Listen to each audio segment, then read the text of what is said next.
Siya Kolisi, the first South African black captain, has the opportunity to make history in United Nations. Yes, just one more time. Well, not one more time, many times after that. But this is an opportunity for South Africa to really go in and make history. We kick off against the All Blacks and then we face the rest of our pool games. We enter in hectic quarter-final, semi-final, and maybe even the dream final against the All Blacks, whoever it may be. Whoever we meet, it's going to be a special occasion. So I wish all the opponents all the best of luck, but to my Springboks, big love, big respect. You have led us all this way, and I can't wait to watch and scream for you along this World Cup. All the best. Stay safe. Make us proud. And remember one thing. Never give up. Thank you. Go boys. Hi guys, Howzit? Welcome terug allemaal to my Afrikaans-speaking followers. Welcome everybody else wherever you are viewing from around the world. Yes, this is it. The final for the 2023 Rugby World Cup, the Webb Ellis Cup, and to be able to go home a champion. It's come down to two teams. Before we get into that, I obviously have always got to thank my new subscribers, wherever you found me from. I do appreciate your support of this channel. I know this is a bit of a unique thing with an American accented guy talking about the game of rugby union, especially being a fan of the Springboks and SA Rugby and rugby as a whole. I really do appreciate the continued support you guys have shown me to this channel as my followers continue to grow. I really greatly appreciate it. And any kind words, or even if you just get into my comment section to just talk kak, as we would say in South Africa, talk a little bit of smack in my comment section, I do not mind. I welcome all comers, regardless of who you support or do not support.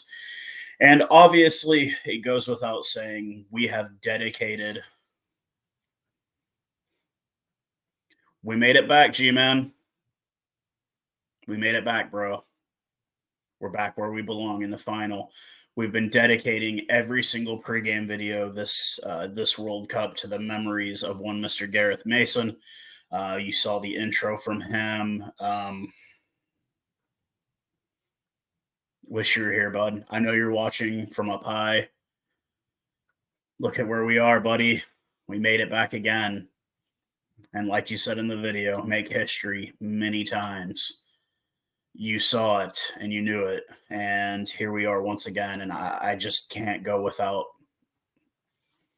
Yeah, wish you were here, bud. Wish you were here, man. I could only imagine how excited you'd be right now. It'd make my excitement look like nothing.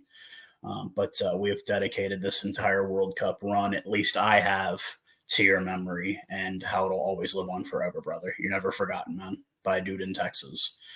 But yeah, let's go ahead and get into this one. Wayne Barnes will be the official. We have an English ref. The weather at the Stade de France, 80,000 plus capacity. It is a sold out game, obviously. Is looking like a 15% chance of rain, around 14 degrees Celsius. This is in the upper 50s for my Fahrenheit following friends. Been kind of the same here. Like, we finally got some sunshine today. It's been pretty much raining the last couple of days, and it's going to continue. I think we have a 40 to 60% chance almost every day for like the next 4 or 5 days here. But we need it after a really dry summer. So obviously, you know, we it's going to be wet conditions. It's going to be a damp, soggy surface, but should be optimal. A nice, cool evening for some rugby there in Paris, France. So let's go ahead and get into the history between these two sides. You know what? This is the Rugby World Cup final. History is going to be made Saturday evening. That's the only history that matters. These two sides are the best sides in the world.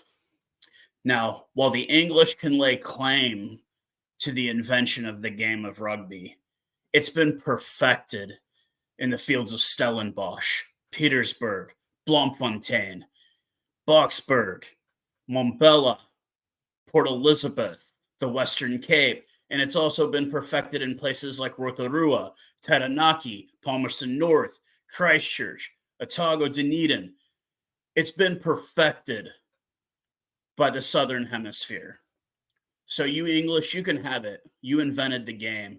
But if you want to know who made it best, look south of the equator and look at these two teams. Two teams who've both won multiple 3 Rugby World Cups. Who will win the 4th? Who will win the 4th? That's to be decided this Saturday evening in Paris. History will be made. Forget about everything. Forget about Twickenham. Forget about the loss. Forget about the wins. Everything comes down to 80 minutes and 23 men giving it their all for their respective nations. Will we see the first man in history, Sam Whitelock, lift the trophy 3 times in his career? Or will we see Captain Siya Kolisi lead the Rainbow Nation, a united, the most united of we've ever seen South Africa in victory? The last 4 years have seen so much, not just the loss of Gareth Mason, but COVID. We survived the hell of COVID. I know I live in the US and we didn't have it nearly as bad as the rest of the world, okay? But we got through COVID. The Boks took a year off. We didn't see the Springboks take the field for a year. With a half-sick roster, they defeated the British and Irish Lions. They persevered. We've seen the All Blacks sink to their lowest level in history, a 5th ranking in the world standings. And yet they've made it to the Rugby World Cup final in 2023. This is the history we need to talk about. We need to talk about the last 4 years and the hell we've all been through. We've all been through it. And at the end of the day, this is what we get. This is the reward. Was it worth it? Because a World Cup victory for a lot of people would make the last 4 years of hell completely okay, because we get to see the glory and the grace and cheer on our team in victory. That's the only history that matters this weekend. Who has what it takes to grab that cup for the 4th time and lift it for the 4th time as a nation? 1995. We all saw it. We saw Francois Pienaar. We saw Madiba standing next. A new nation born. We saw it again in 2007. John Smith, Osterrand once again. We saw the glory in it in 2007. The heartbreak we felt in 2011 and 2015. And then 2019 comes around and we make history by being the first team to lose a pool game and win a World Cup a trophy. Lift the Webb Ellis high. A Rainbow Nation. The first Black captain, Siya Kolisi, who leads by example. A gentleman that we all look up to and we all respect. And on the flip side of the coin, a gentleman like Sam Cane, broken neck, comes back to lead the All Blacks. This is what history matters. This is the only history that matters, is what happens on Saturday. So I obviously will be going live for this, and I won't be here in the studio. You saw her a little bit on the camera last week. Jess wants to watch the game on the big screen in the living room. Obviously, Lady will be making an appearance as well, and she wants to cheer on the boys, hopefully in victory. But before we get to that, we need to get to these lineups, and then we'll talk some more. So the All Blacks have released their lineup. They have gone with a 5-3 split off the bench. The front row will consist of Ethan de Groot, Cody Taylor, the veteran, and Tyrell Lomax. Brodie Retallick makes his start alongside Scott Barrett. Shannon Frizzell and Captain Sam Cane will be the flankers, with Artie Savea, the Hurricane, at number 8. Veteran Aaron Smith, in what will more than likely be his last game as an All Black, will be matched up with Christchurch Crusader Richie Mo'unga. The wings will be Blue Mark Talea and Crusader Will Jordan, also former World Breakthrough Player of the Year and leading try scorer in the tournament so far. The centers will be Jordy Barrett and Rico Ioane. And anchoring it all is former back-to-back World Player of the Year, Beauden Barrett. The front row replacements will consist of Samisoni Tokiahu, rookie young man and nominated for Breakthrough Player of the Year as well, Tamatai Williams and Nepo Lolula. Sam Whitelock, the most capped All Black of all time and could possibly be lifting the Webb Ellis Cup for the third time in his career, will be the lock replacement, with Dalton Papali'i being the loose forward replacement. Redheaded Finley Christie will be getting the backup role for scrum half, with everyman DMAC, Damian McKenzie, and Anton Leonard Brown closing out the 23-man squad for the All Blacks. A 7-1 split this week for the Springboks. Front row will consist of Steven Kitsoff, Franz Maherba, and Bongi Manombi. Eben Etzebeth and Franco Mustard will get the start at lock, with Captain Super Sia Khaleesi at number 6 and Peter Steph-Toy his opposite, with Thormulen, Daniel Johannes, Dwayne Vermeulen at number 8. The Giant Slayer himself, Thoth de Klerk, and Andre Pollard will be at 9 and 10 respectively, with the Cheetah Cheslin Colby and upstart Kurtley Arenza at wings. Damien Dialende and Jesse Creel will be the honors at center this week, and anchoring it all is a man that they call Gaza, Damien Falamsa. The front row replacements, we will not get to see Vincent Koch this week. We will see Dion Footy, Oxen Shea, and Trevor Nakane, knowing more than likely that Dion will be moving into flanker until late in the game. 2 locks this week as we get the Viking Arhe Sneeman and John Klein, the former Irish international, being the lock replacements, with Quokka Smith, the crookedest nose in the business, but God, that guy can move, and Jasper Visa, hothead Jasper Visa, as I call him. And the final replacement, the only back replacement, Philly LaRue. So this is it, boys. This is for all the marbles. This is for everything. I don't even need to talk about how we got here. Obviously, the All Blacks suffering a loss to France in the pool, us suffering a barely loss to Ireland in the pool. The All Blacks advancing after beating number 1 ranked Ireland. The Springboks advancing after beating the host France. We face by a single point. We turn around and do the same thing a week later, having me almost have a heart attack 2 weeks in a row as we beat England and eliminate the English.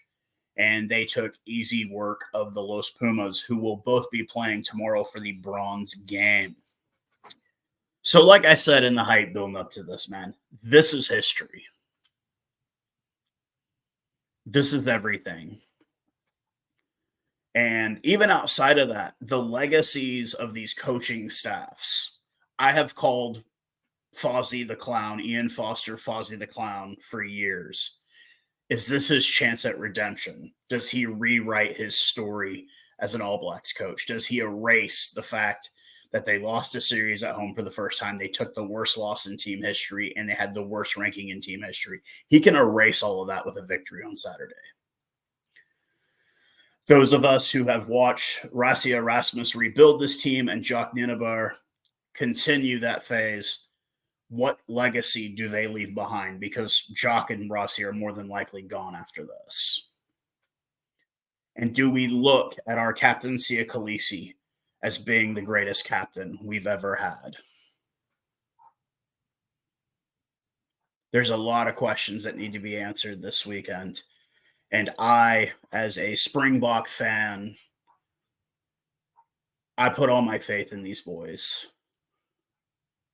I put my faith in this emblem that you see on the jersey here, this side, and the emblem. That Springbok. It means so much more than a rugby team to me. It means hope. My life, my personal life has been pretty rough the last 4 years too. And these guys going out and persevering, they let me know everything's going to be all right. Obviously, you guys have seen in the last year, my life has gotten exponentially better with the arrival of Jess and now our dog. We're doing pretty good here. But I know there's people who have been who are going through a lot worse than I ever did.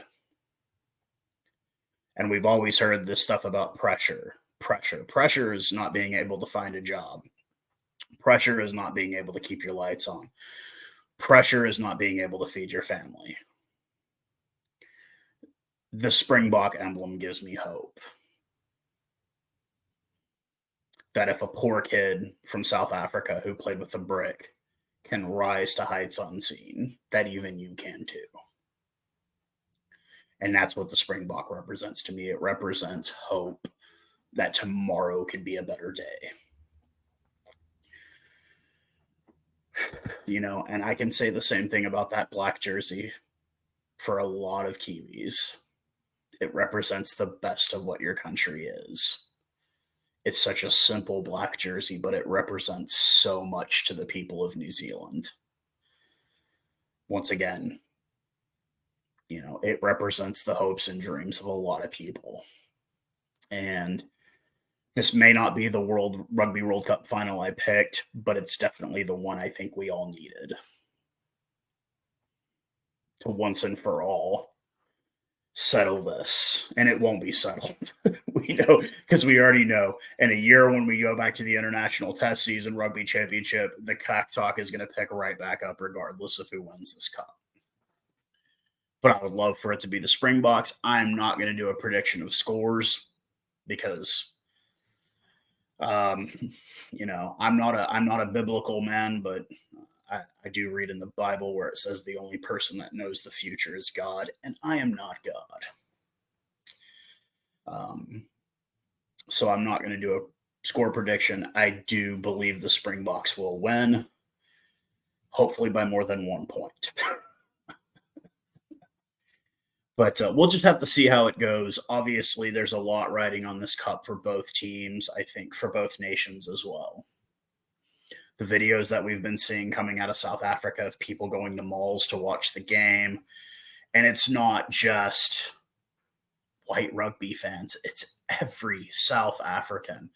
I follow a young lady on TikTok who told me who was at the mall earlier today and said that she was like, you can't find anything green at the mall,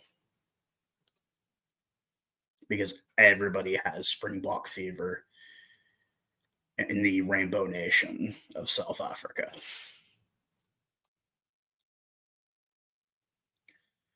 Yeah. That's all it is at the end of the day. It's the hopes and dreams of 60 plus million people riding on your back, boys. And I think you can do it. With that being said, let me know what your predictions are in the comments section. I know this was a special video, man. And hopefully the post game is even more special. But until then, I hope everybody is safe. I hope you have a roof over your head. I hope you have food. I hope your family is safe and you're in good health. And let's go Springboks. Cheers, guys.